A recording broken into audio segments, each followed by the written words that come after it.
Polisi lakukan penyelidikan soal penyebab kebakaran gedung Terra Drone Jalan Ledjen Suprapto, Kemayoran, Jakarta Pusat, kebakaran, Selasa, 9 Desember 2025, siang.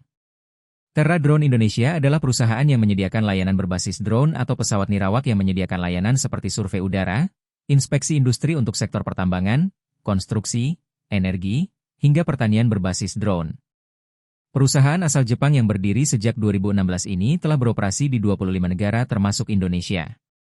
Setelah api berhasil dipadamkan, dilaporkan 22 orang meninggal dunia. Kapolres Metro Jakpus, Kombes Pol Susatyo Purnomo Condro menuturkan, dari informasi awal, kebakaran dipicu baterai yang terbakar di lantai dasar. Pihaknya pun kini tengah mendalami penyebab kebakaran, apakah ada unsur kelalaian atau tidak. Kepolisian juga menyelidiki apakah ada keterlibatan pihak lain dalam kebakaran Selasa siang ini.